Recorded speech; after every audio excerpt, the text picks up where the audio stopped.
So you're looking to buy or sell in Tampa, Florida, but you want to know a little bit more about what it's like to be there. Well guys, you've come to the right place because I have been a resident here for 18 years and I'm going to give you the 5 pros and the 5 cons of living in Tampa, Florida as I see it. Okay guys, I'm going to dive right in because I can't wait to share this with you with pro number 1. Now honestly guys, I cheated a little bit here because this could have been 5 separate pros, but I am going to group it all in together under one umbrella as one and just say that there's so much to do in Tampa. Now some of those things are really kind of touristy things like Busch Gardens or Tampa Zoo maybe, but some of those things are kind of like local gems. So I'm thinking of stuff like the Gasparilla Parade. This is where kind of pirates invade the city and come in on boats through Tampa Bay.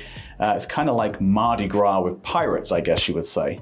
And it's a great local event, very historic, and it's an absolute riot. Mainly for adults, but they do have a Gasparilla Children's Parade the week before the actual Gasparilla event as well for the little ones, so there's something for everyone. Get there early, dress as a pirate yourself, but there's about 1 million people attend it every single year. It's a riot, it's really a lot of fun. Now we also have great sport teams here as well. We're fresh off the back of the Tom Brady era in Tampa. Yeah, the Bucs guys, remember the Super Bowl that we won here? Awesome, right? So the Bucs are always a great team to watch and they're not that expensive either. The Rays are also a great team to watch as well, and they're one of the cheapest teams in the league that you can go see. They've won a couple of AL championships in the East, so a great team. Awesome superstars down there, and it's a real great experience to be able to get close to the players. What about the Lightning, the Stanley Cup champions a few years back? If you love ice hockey, Tampa has one of the best teams out there at the moment, and it's very entertaining. Even if you're not necessarily an ice hockey fan, go check out one of the games, you're sure to have a good time. And then if you're a soccer fan like myself and my family, we have the Tampa Bay Rowdies. Yeah, they're a kickback from like the 70s, right? But they have an awesome team locally as well, and they have all sorts of fun nights there where the kids can go on the field and the players are so great at signing autographs after. It's a real family event down there. And then like I said, there's the touristy thing. So Busch Gardens, in my opinion, is one of the best roller coaster parks in the US. You got Lowry Zoo, you got the Tampa Aquarium, you got the Mosey Museum, all of these awesome things. Plus there's always great live concerts going on locally. And then finally, let's talk about the outdoor activities. So you're really close to Clearwater and St. Pete Beach if that's your speed. There's hiking and biking trails nearby. There's campgrounds. There's awesome fishing, whether freshwater or saltwater, kayaking and paddle boards. All of these things mean that you can have a staycation and not even need to go anywhere to get away. So outdoor activities are awesome here as well. So all of those things wrapped together, like I said, a little bit of a cheat, I'm going to consider pro number 1. However, let's get the elephant in the room right out in front and center and go with con number 1, which is the home prices. Now, Tampa Bay has basically been the number 1 market in the entire country for price appreciation over the last 5 years. And that's made a number of homes unaffordable to a lot of people, especially combined with the interest rates. Prices in that time have gone up well over 50%. And like I said, not only has Florida been one of the hottest markets in the country, but Tampa has been basically the hottest market in Florida. So that all just kind of compounds and causes problems for affordability in general for home prices. Now let me dive in and show you a couple of properties so you get an idea as to what that might look like. All right guys, so I want to show you 3 very different types of property in Tampa and the outskirts just to show you what the options are down there. So this is actually one of my listings which is under contract. It's a 2-bedroom, 2-bath, 700 square foot home. Very small, but $225,000. And it was renovated in the last couple of years as well. So you can see it's cute on the inside. So there are still affordable homes very close to downtown Tampa. So that would be one option. Move into something in Soho, which is a super desirable area of Tampa. 4-bedroom, 4-bath renovation property here. Look at the unique architecture. Just gorgeous. But you can see the type of job that they did on the inside. Stunning finishes. This one's $1,350,000 for a 4-bedroom, 4-bath, 2,100 square foot. Like I said, in Soho, which is a super desirable area. And then moving on to something that's in Old Seminole Heights, which is one of the up-and-coming areas. This is a new construction there. $575,000, 2,200 square foot, 3-bedroom, 3-bath. Again, you can see it's got that new home smell. You can almost smell it through the screen here, but really nice finishes. If you were to look at something a little bit more old school in that area, it's probably something like this, 2,200 square foot, 450. not quite as new, but same sort of area. And it gives you a feel for the types of homes that are available there as well. So again, all sorts of types of homes. This is just an overview. Just wanted to show you and give you a real quick glimpse. So guys, you can see some of the properties there. Now, if you want to find a great deal, we can show you some of the suburbs where you might be able to find slightly more bang for your buck. But just consider the house prices in Tampa. I certainly consider it as a con. Now, let's talk about pro number 2, and that is the weather. Guys, there's a reason why people snowbird down here. There's a reason why people vacation here. The winters are mild and they are beautiful. Mild winters, cool springs, cool falls. When other people are wearing snow coats and gloves and scarves and hats and trudging through the snow, we're wearing flip-flops and shorts here and swimming in the ocean. I mean, guys, how bad can that be? So the weather here is really, really beautiful the majority of the year, and definitely a pro to consider. In fact, really only a couple of times of the year does it get down into the 40s, and there's maybe 1 or 2 hard freezes. So leave your snow stuff back north, come down here and enjoy it. However, the weather needs to be also mentioned in the con category. So con number 2 is the weather, and that is the humidity. So when it's hot here, guys, it is hot. So I'm filming this at the beginning of June. It was 96 degrees in my car today when I'm driving here, and there was a weather warning saying that it felt like 102 this weekend. So yeah, the weather's hot and the humidity hasn't even really started yet, by the way. So if you hate humidity, you are really not gonna like it here during the summer months. So it goes on for about 3, 4, 5 months where it gets super, super muggy, super humid, but you pick your poison, right? So do you wanna deal with that and then avoid the snow? For me, I would rather do that. And I just tend not to go outside as much during the summer months and do a little bit more of that stuff in the winter months when it's cooler. But I would be remiss if I didn't mention that as a con because yeah, for sure, it's hot, it's humid, and it's not very pleasant. Now let's talk about pro number 3, and that is that Tampa, although it's a large-ish city, really kind of holds that small town vibe and feel about it. And it's really kind of a foodie's paradise, and I myself am definitely a foodie. So they have festivals for Cuban sandwiches, for strawberries, for ribs, and a whole bunch of other stuff. Italian festival is definitely a must attend if you're into Italian food.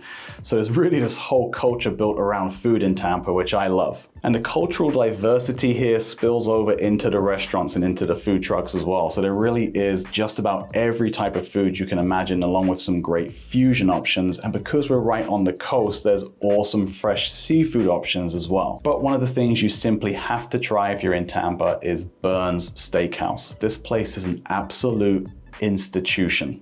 Make sure to make reservations far in advance because they're hard to get, but it's really an old school steakhouse feel. And you can go back and take the tour of the kitchen, of the wine cellar, which is one of the biggest in the country and is just absolutely breathtaking. But be sure to save room for dessert and go up to the dessert room where your mind is going to be blown by the array of sweet treats up there. And also, Tampa has just got its first true 5-star hotel and has some great restaurants with Michelin stars.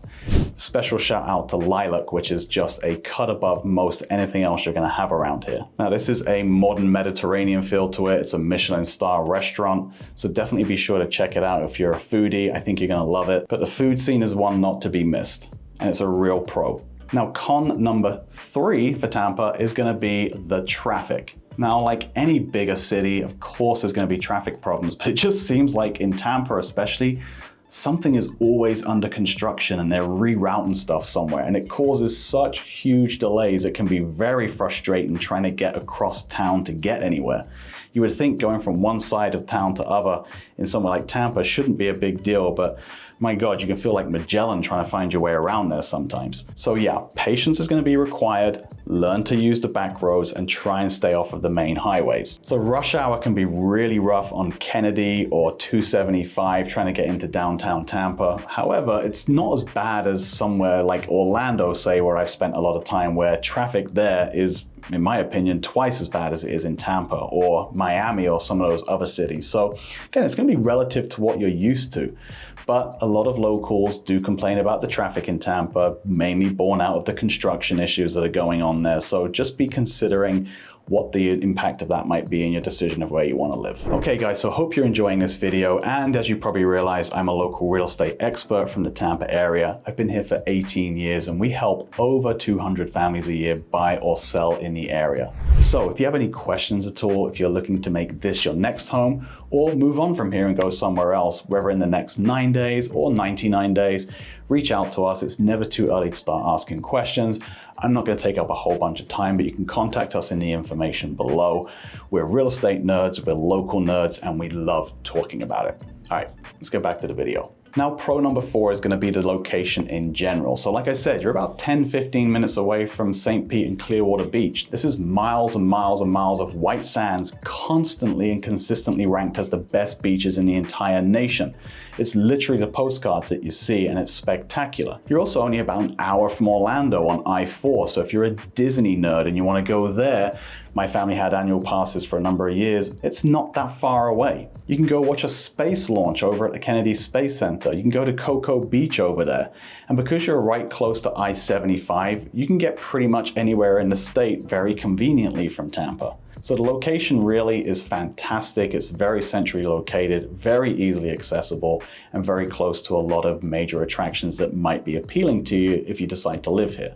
But con number 4 is going to be, I'm going to whisper this quietly in case you're scared, the bugs and the snakes. So first of all, we have love bugs twice a year. These things are just instantly attracted to the windshield on your car and also the front of your car. But the problem is that there's something inside of them that kind of eats away at the paint a little bit, so you have to clean them constantly. Now, they don't stick around for more than about 3 or 4 weeks twice a year, but they are so difficult to deal with and such a pain.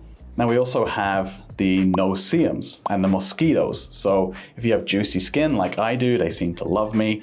That might be a little bit tough to deal with as well. We also have roaches here and geckos constantly finding their way into your home. So if you're a little bit jumpy about that, along with spiders, you're going to find those in your property. You're going to have to live with that. And then who can forget about our friend, the snake? I've lived in different areas locally, and I've had snakes, I think, in all of my yards that I've lived in. Not all of them are poisonous, not all of them are big, and it can certainly be a little bit unnerving, but you kind of get used to it after a while and learn to kind of locate and analyze which ones are dangerous and which ones are not. Then, of course, you have the added issue of the gators. So even in somewhere like Tampa, they're going to be around. You might think to yourself, well, it's really an urban setting, but there's a lot of sitting water in Tampa. And where there's sitting water, you're going to find the gators. So just be aware of all of this stuff. It's definitely a con to be considered. Some people get really freaked out by that stuff, and you'll definitely want to know about that. Now, pro number 5 is going to be the cost of living in general compared to a lot of other areas is going to be a little bit lower for you guys than what you're used to. Now, one of the main benefits of being in Florida is that there's no state income tax. So immediately, that's a positive there on the cost of living side. And then when you compare Tampa to some places like Orlando or Miami, home prices and cost of living in general can be 10 to 20% less in Tampa than some of those other areas. Similarly, if you're coming from some big cities out west or up north, you might find that the cost of living is going to be less in Florida than where you're coming from. Property taxes are generally lower here as well, although homeowners insurance might be a little bit higher, so take that into consideration. But all in all, I think you're going to find Tampa a relatively affordable place to live. But like I hinted at, con number 5 is going to be homeowners insurance costs and flood insurance. So if you're anywhere near the water in Tampa, the flood costs are going to be high. And Bayshore and some of those places are pretty consistently flooding whenever we have named storms or hurricanes coming through. But in general, homeowners insurance in Florida is a real problem at the moment, and the costs have been skyrocketing for a number of years now, and has really had an impact on affordability along with the increasing home prices and the increasing interest rates. So all of that lumped in together is making it somewhat unaffordable to be in Tampa. Like I said, there's great suburbs around, and we can help you find some of those gems where your money can stretch a little bit further, or where you're going to find yourself in a budget that's going to be more comfortable for you. You just might have to give up some of the benefits of being right down close to Tampa and be maybe somewhere like West Chase or Seminole Heights or Wesley Chapel, even further afield. But certainly keep an eye on the flood insurance costs and the homeowners insurance costs, particularly in Tampa. It's really getting a little bit crazy down there at the moment. So guys, that's going to do it for the 5 pros and 5 cons of living in Tampa, Florida. I hope you found this useful. Please click the bell to get notifications for when we release new videos about everything there is living in Tampa Bay and the suburbs around it. Please be sure to subscribe to the channel, and please be sure to like this video and leave comments below. If you have any pros or cons that I have maybe missed, put them in the comments because I'm constantly updating these videos, and like I said, I can't get to all of them in a short video like this. But guys, I hope you've really enjoyed this and found it useful. Hope you stay safe. Hope you enjoyed this little journey along through Tampa with me. Until next time, I'm Ross Hardy. It's time to love where you live.